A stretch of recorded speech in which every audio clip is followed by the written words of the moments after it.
Amados hermanos, feliz día del Señor. Estamos ya cerca del final de nuestro tiempo de Adviento. Se nos acerca la fecha en que conmemoramos como iglesia, como parte de la cristiandad, la llegada, la visita del Hijo de Dios a nuestra tierra, a nuestro planeta, a nuestra humanidad. La cristiandad celebra la Navidad desde comienzos del siglo IV. Así que son unos 1600 años largos de conmemoración navideña por parte de nuestros hermanos de fe. Y les invito a que busquemos texto bíblico que nos anuncia lo que habría de acontecer de manera especial en aquella tierra hace 2000 años. Les invito a ir al libro del profeta Isaías, es decir, nos remontaremos 700 años antes de Cristo. Capítulo 9,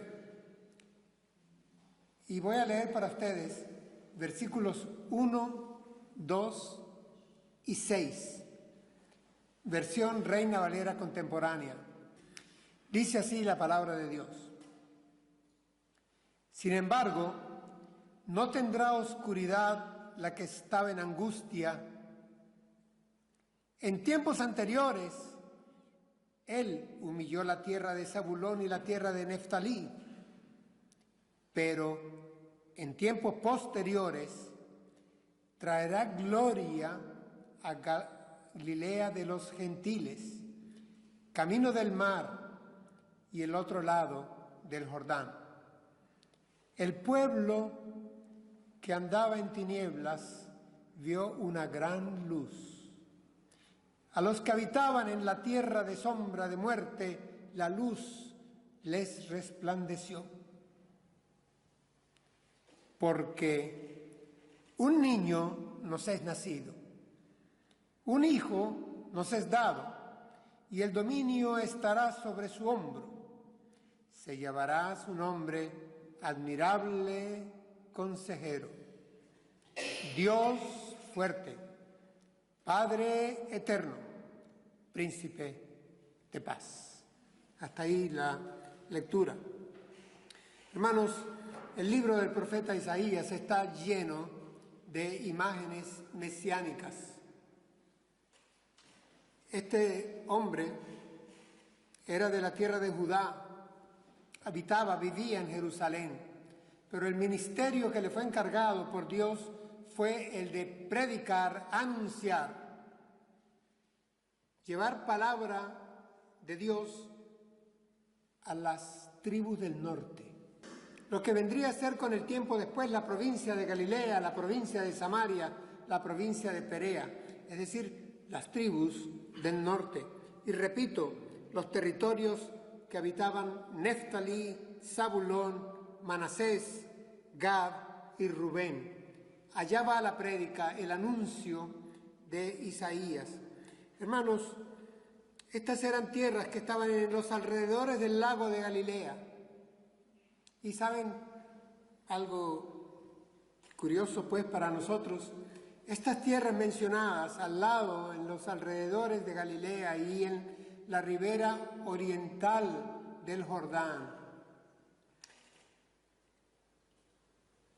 eran llamadas también la Galilea de los gentiles, siendo habitada por descendientes de Jacob, siendo ellas integrantes de las 10 tribus del norte, del reino del norte. Sin embargo, eran llamadas Galilea de los gentiles. Y me puse a indagar, y hay un detalle curioso y bonito que quiero compartir con ustedes. La palabra Galilea quiere decir en hebreo círculo. Galil es círculo o circuito, Galil. Y es que alrededor de este lago habían una serie de pequeños pueblitos, 9 pequeños pueblos pescadores en los alrededores del lago. Era un circuito poblado y se llamaba por ello Galilea. Y los judíos meridionales, los judíos de Judea, de Jerusalén, de donde estaba el templo, les llamaban con cierto desprecio Galileos. ¿Qué era lo que ocurría con esta locación geográfica? Que desgraciadamente, por estar muy al norte, eran frecuentes víctimas de invasiones de los fenicios, de los sirios. Y con el tiempo, para cuando ya profetiza Isaías, invasión nada menos que del gran imperio asirio que los arrasó. Provocó en ellos todo un mestizaje cultural, étnico, religioso. Perdieron su fisonomía israelita. Su religión se mezcló, su cultura, su sangre. Por eso eran menospreciados. Y por eso parte del mensaje de Isaías va cargado con aquella sombra de que son una tierra de tinieblas, una tierra en donde hay confusión, hay oscuridad, hay miseria tanto política como espiritual. Esta profecía no es fatalista. La oscuridad, la tiniebla, la confusión, la miseria espiritual no será para siempre. Miren cómo empieza, dice, sin embargo, no tendrá oscuridad la que estaba en angustia. En tiempos anteriores, Él, y se refiere a Dios, humilló la tierra de Zabulón y la tierra de Neftalí, pero en tiempos posteriores traerá gloria a Galilea de los gentiles, camino del mar y el otro lado del Jordán. Es decir, hermanos, el profeta está anunciando que a esta tierra que ha tenido la desventaja de vivir por años y años y años en la situación que les he presentado, en tiempos posteriores la gloria de Dios les visitará. Dice acá, vendrá gloria, traerá gloria a la Galilea de los gentiles. Es decir, esta noche no será interminable. Hay esperanza en medio de la oscuridad. Dios enviará su luz a donde hay oscuridad. Y esto tiene que ya darnos la primera lección de la predicación. La luz de Dios se hace presente donde hay reconocida oscuridad. La luz prevalece sobre las tinieblas, nos sabrá decir después el apóstol Juan. Donde hay oscuridad, viene la luz, y hermanos, la luz echa fuera las tinieblas. ¿Y qué habrá de pasar con esta tierra? Con esta tierra habrá de pasar nada menos que, habiendo sido una tierra de tinieblas, de oscuridad. Miren, la identidad desapareció. Con los siglos, los mismos judíos lo llamaban las tribus perdidas del norte. Ya después no querían ni atravesar el territorio de Samaria, que había sido el más arrasado por el imperio. Pero la oscuridad no será para siempre.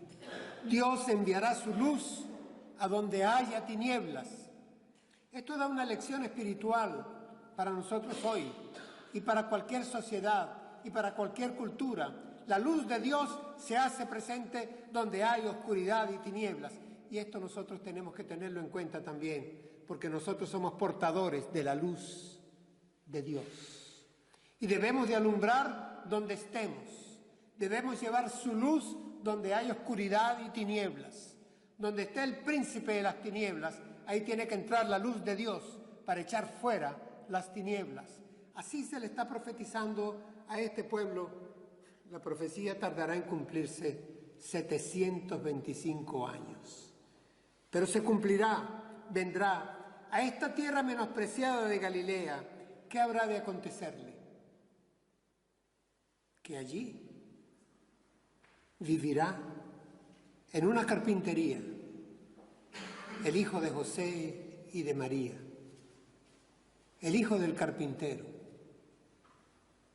Allí en Nazaret, en esa pequeña montaña cercana al lago, ahí él se levantará y crecerá. Ahí desarrollará la mayor parte de su ministerio, en ese circuito, en ese Galil, alrededor de ese pequeño lago. De ahí serán sus escogidos, sus apóstoles. La mayoría eran hombres de mar, del mar de Galilea. Los escogió de la ribera del lago, sus apóstoles. Ahí fueron los milagros, ahí calmó la tempestad. En las orillas de ese lago alimentó a las multitudes, multiplicando panes y peces escasos. Es decir, el ministerio, la luz, la gloria de Dios visitaría el sitio menospreciado de los hombres. Visitaría la tierra de Galilea, la Galilea de los gentiles, porque la luz de Dios se hace presente donde hay oscuridad y echa fuera las tinieblas. Esto fue lo que hizo el advenimiento de Jesús. Y voy, para que vean que no estoy especulando ni jugando con imágenes, voy a leer para ustedes un breve texto. Escribe Mateo, Leví. Y cuando Jesús oyó que Juan había sido encarcelado, regresó a Galilea. Y habiendo dejado Nazaret, fue y habitó en Capernaum, ciudad junto al mar, en la región de Zabulón y Neftalí, para que se cumpliera lo dicho por medio del profeta Isaías. Mateo escribe esto 700 años después. El Señor Jesús, estando allá en Judea, ve que hacen preso a Juan el Bautista y se va de nuevo a Galilea. Y se va a esa región donde él se crió, donde estuvo por 30 años. Y estando allí, de Nazaret, de la montaña, de ese pequeño pueblito de cientos de habitantes, bajó a un pueblito mucho más grande que era Capernaum. Esa fue, digamos, su base de operaciones, a la orilla del lago. Y en Capernaum vivió y desde ahí se desplegó por 3 años su ministerio. Y lo hizo así, ¿para qué? Para que se cumpliera lo que había sido profetizado por Isaías 700 años antes. Se fue a Jesús a desarrollar su ministerio en las tierras que habían sido tomadas por la oscuridad. Menciona las mismas 2 tribus que el profeta ha mencionado, Zabulón y Neftalí.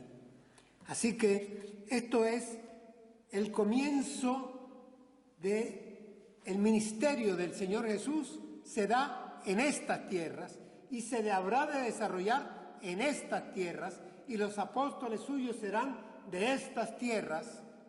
Miren, cuando se llamaba a Jesús el Nazareno, Jesús de Nazaret, esto no era un piropo, no era para enaltecerlo. ¿Recuerdan lo que dijo aquel? ¿Es que acaso de Nazaret puede salir algo bueno? Cuando le llamaban el Galileo y a ellos le decían varones galileos, se los decían, era porque los judíos de Jerusalén, los del sur, tenían un sentimiento supremacista y veían de manera despectiva a los de Galilea, a la Galilea de los gentiles, a la que Dios habría y había favorecido por su gracia soberana. Y esto nos debe quedar también bien presente. El Señor sorprende a los hombres. La luz visita la oscuridad, pero también Él escoge a los que el mundo menosprecia, a los débiles de este mundo, a los que el mundo tiene por escoria. Dios los escoge de manera apreciada. ¿Cuál era la razón?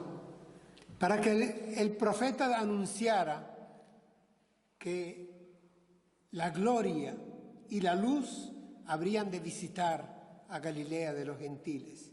¿Qué era lo que iba a pasar allí? El texto nos lo dice y avancemos con él.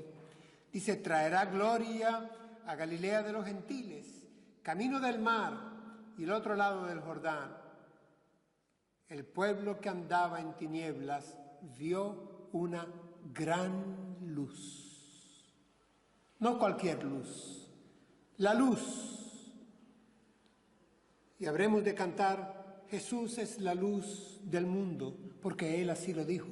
Yo soy la luz del mundo. El que cree en mí no andará en tinieblas, sino tendrá la luz de la vida. El pueblo que andaba en tinieblas vio una gran luz, y a los que habitaban en tierra de sombra de muerte, la luz les resplandeció. Es decir, esta es la carga de optimismo que trae el mensaje profético, y es el mensaje profético que anuncia la natividad y el ministerio de la luz en medio de la oscuridad. Y les decía, ¿cuál es la razón? En el corazón de Dios está su gracia, su plan ha de cumplirse, y lo que Él anuncia lo cumple, y sus promesas no necesitan juramento, sus promesas se cumplen, son palabra de Dios, pero el texto que hemos leído nos lo aclara. Dice, porque un niño nos es nacido, un hijo nos es dado, y el dominio estará sobre su hombro. Se llamará su nombre Admirable Consejero, Dios fuerte, Padre eterno y Príncipe de paz. Entonces la razón es el por qué.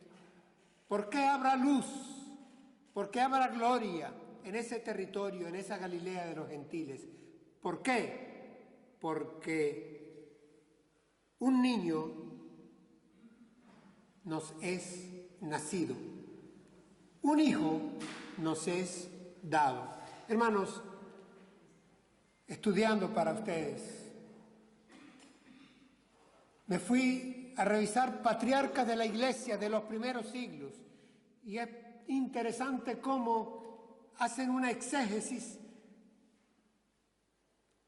pura de esta frase y diferencian: un niño nos es nacido y un hijo nos es dado.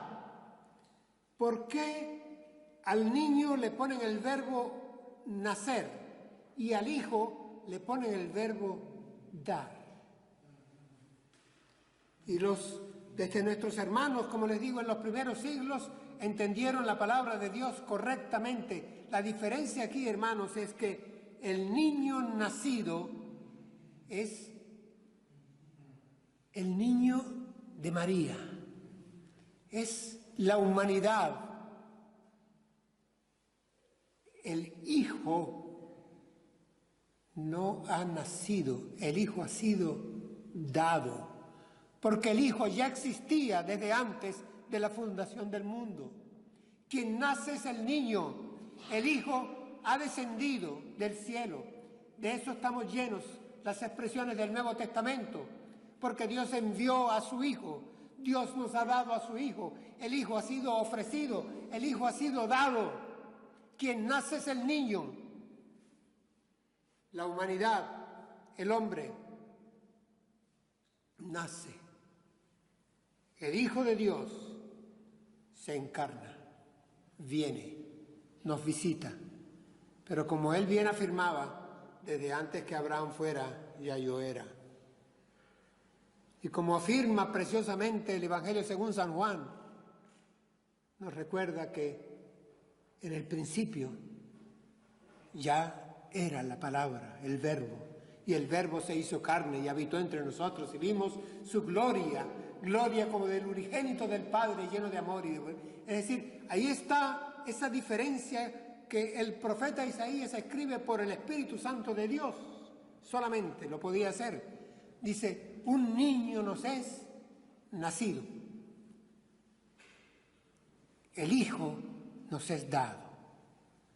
En ambos casos miren el pasivo, está en la conjugación verbal hebraica. El pasivo, hermanos, porque no hemos hecho nada para merecer ese don de Dios. Nos es nacido y nos es dado. Es decir, hemos sido bienaventurados. En el niño está lo natural, en el Hijo está lo sobrenatural. El niño ha nacido, el Hijo nos ha sido dado. Recordémoslo cuando venga la Nochebuena y estemos en familia y contémoselo a nuestros hijos y a nuestros nietos y compartamos esa gracia que es el misterio, el comienzo de la encarnación, hermanos. Lo que celebramos en Natividad, en Navidad, es el comienzo de la encarnación del Hijo de Dios, lo que habrá de llamar Pablo el misterio de la piedad. Dios se presentó en cuerpo humano. Ese es el misterio de la piedad. Es un misterio. Evidentemente, la razón no lo puede diseccionar. La investigación no lo puede examinar. La mente humana no lo logra comprender y nosotros lo que sí podemos, ¿saben qué? Es disfrutarlo. Es decir, disfrutamos el Padre, el Hijo y el Espíritu Santo. El Hijo ha sido dado por el amor del Padre. De tal manera amó Dios al mundo que envió, que dio, entregó, ofreció a su Hijo para que todo aquel que en él crea no se pierda, sino tenga vida eterna. Porque el que tiene al Hijo tiene la vida. La luz que alumbra a toda la humanidad venía a este mundo. Y las tinieblas, esas tinieblas de Zabulón y de Neftalí, pero son también las tinieblas que están en el corazón del hombre, las tinieblas que estaban antes en nuestro propio corazón. Las tinieblas no prevalecieron contra ellas, porque la luz de Dios echa fuera las tinieblas. Y Jesús es la luz del mundo.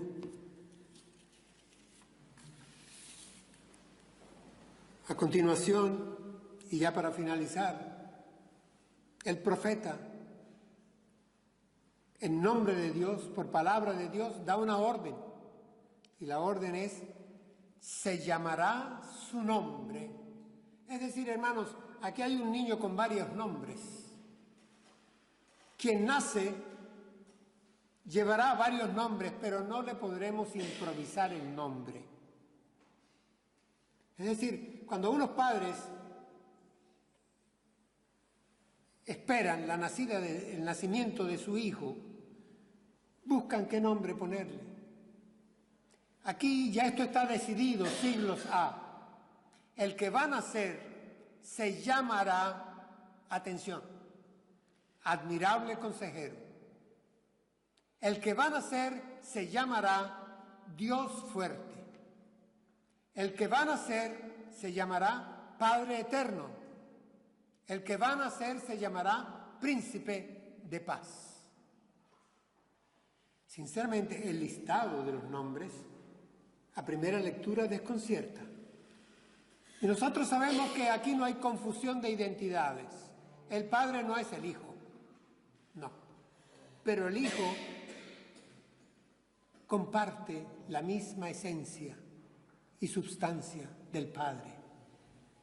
No divide. Aquí estamos hablando, hermanos, de la triunidad funcional de Dios. Los nombres que aquí se dan son Admirable Consejero, Dios Fuerte, Padre Eterno y Príncipe de Paz. En griego está bien registrada, 250 años antes de Cristo, está registrada de esta forma la puntuación. Habría aquí para desarrollar con cada uno de estos títulos un sermón. Y no es el objetivo hoy hacer una exposición cristológica a fondo en base a los títulos veterotestamentarios, ni siquiera aún restringiéndonos a los títulos de la profecía de Isaías. Pero sí quiero que veamos la altura de estos títulos. El primero de ellos, Admirable Consejero. Hermanos, lo usual en aquellos tiempos, y en tiempos hasta los nuestros hoy, es que los grandes mandatarios se rodean de consejeros, porque necesitan consejos. No es solamente la burocracia o los nepotismos es que también se necesitan consejeros, no hay hombres enciclopédicos, pues. Y entonces los mandatarios, los príncipes, los reyes, los presidentes, los gobernantes, los alcaldes, se rodean de consejeros que les den buenos consejos. Pero aquí el que va a nacer es el Hijo de Dios. Y el Hijo de Dios no necesita consejeros. Él es el admirable consejero. La palabra admirable ahí en hebreo es el maravilloso. Y en sinónimo ponen el capaz de hacer milagros, el asombroso, el milagroso consejero. Es decir, en él habita toda la sabiduría. Para los griegos, el mensaje de Cristo Jesús era locura, tontería. Y el apóstol Pablo escribe, pero para nosotros Cristo es sabiduría de Dios. Es decir, no necesita de consejos. Cuando el apóstol Pablo escribe a los colosenses, un solo texto muy breve, dice, en Cristo están encerradas todas las riquezas de la sabiduría y del conocimiento. Reina Valera dice, escondidas. En Cristo están escondidas todas las riquezas de la sabiduría y del conocimiento. Lo que para otros es locura, tontería, y hoy día igual. El mensaje de Cristo es para muchos que se creen sabios, es una tontería. Están cayendo e incurriendo en el mismo error de los griegos. Y para nosotros Cristo es poder y sabiduría de Dios. Así que con admirable consejero vaya este muy breve comentario. Con lo que le sigue, Dios fuerte. Bueno, en él habitaba toda la plenitud de Dios, dice el apóstol Pablo. Toda la plenitud de Dios, no una parte, no es un mensajero, Él es Dios. ¿Recuerdan? Al hablar de su nombre, la orden que le es dada en el Nuevo Testamento, y le pondrás por nombre Emmanuel, que declarado es, ¿qué? Dios con nosotros. Sí, es Dios con nosotros. Dios con nosotros, no menos, nada menos. Y aquí le añade fuerte. Este es el Dios fuerte, el que nace, el que es dado, para ser más preciso y más correcto. Y voy a avanzar por razón de tiempo. Luego agrega Padre eterno. Hermanos, estamos claros, el Hijo no es el Padre no es el Hijo. Pero Pero, como al Padre nadie le ha visto jamás, el Hijo nos lo ha dado a conocer. 3 años ha que estoy con vosotros y aún no me conocéis. Felipe, el que me ha visto a mí, ha visto al Padre. Y en oración él dirá, yo y el Padre uno somos. Esa intimidad, porque el Verbo estaba con Dios y el Verbo era Dios. Esto está de tapa a contratapa en la Escritura. Martín Lutero, gran reformador, con esas frases breves que me encantan de él, cito una, préstenle atención. Hay que retener y mantener esto. Fuera de Cristo no hay otro Dios. Hay que retener y mantener esto. Fuera de Cristo no hay otro Dios.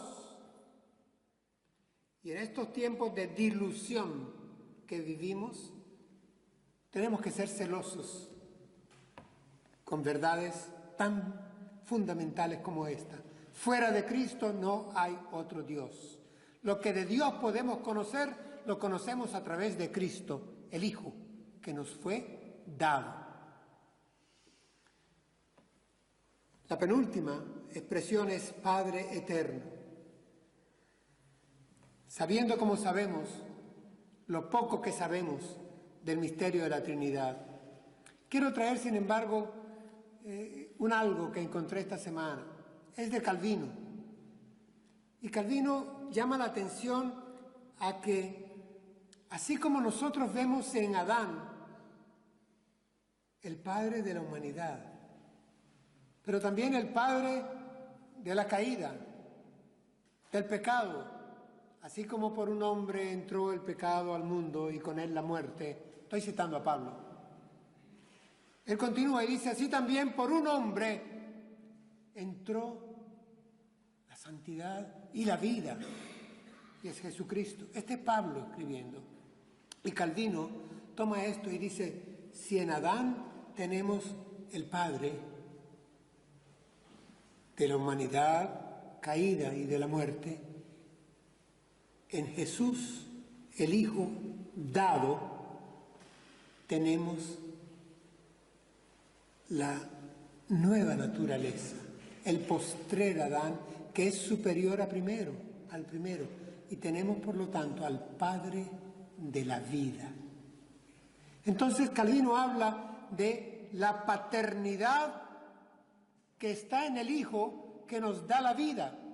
Ya les cité algo que para mí siempre me marca, es aquello de que el que tiene al Hijo tiene la vida. El que tiene al Hijo tiene la vida. Él es quien dice, yo soy el camino, la verdad y la vida. La vida. En Él estaba la vida, dice el apóstol Juan. Lo tocaremos el próximo domingo. Hermanos, Padre de la vida y de la vida eterna. Por eso Padre eterno. Y por último, Príncipe de paz. Solamente una aclaratoria para que no nos confunda nuestro idioma. Príncipe aquí, en el original hebreo, no es inferior al rey. Príncipe no es el hijo del rey. Príncipe es el principal. Repito, el principal. Está hablando evidentemente de un gobernante, pero no un gobernante que habrá de heredar. No, es el principal, es el príncipe, es el rey de reyes y señor de señores. Es decir, no es segundo de, no está a la espera de. Todo poder me ha sido dado, dice él, en cielo y tierra, por tanto, id. Es decir, él llena la gloria del cielo de Dios. Él le puede decir a Pilato en una situación que parecía había perdido apariencia humana, dice, como lo habían maltratado, y puede decirle a Pilato, ¿sabes qué? Mi reino no es de este mundo. Pilato tuvo que escribir rey sobre su cruz. Y el ladrón al lado, reconocerlo y decirle, acuérdate de mí cuando vengas en tu reino. Este es el reino, este es el reinado, la basilea de Dios, la que nosotros invocamos en el Padre Nuestro, que tu reino venga. Este es el príncipe de paz.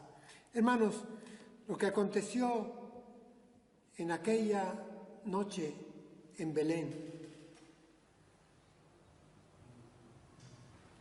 el misterio de la piedad comienza allí,